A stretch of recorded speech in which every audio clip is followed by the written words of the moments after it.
is so important for the DoD, for the Air Force, for every government institution, when they can, to use commercial solutions.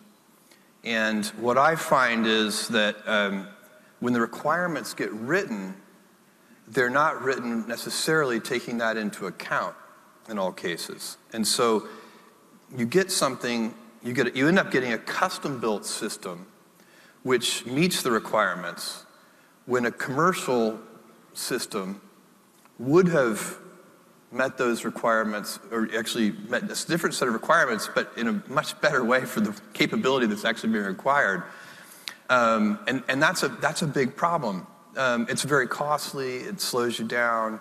You want to reserve your custom requirements for things where you really need special sauce, something where there really isn't and shouldn't be a commercial avenue. You know, on writing requirements, I tell our engineers at Blue Origin, good engineers build to requirements. Great engineers push back on requirements. And that's what you need to do. You need to say, is this requirement really needed? Because if we can waive this requirement, then we can use this commercial system. And if you look at, I'd give an example from my own world, which is Amazon Web Services. We're now seeing, fantastic growth from both companies and government institutions and the CIA and the DoD using our using our compute cloud instead of building their own systems. And the reason these companies are doing that instead of building their own data centers in these government institutions and DoD and so on is because the capabilities that they get, there are some reasons, but one of them is that the capabilities they get keep improving kind of auto-magically without any effort.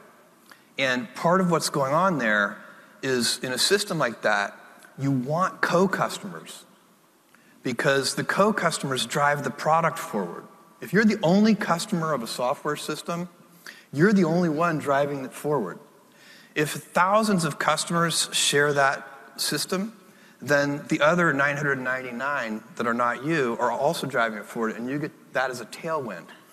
The analogy I'll give you is that of a personal physician. The last thing you want, Larry, is a personal physician who only services you.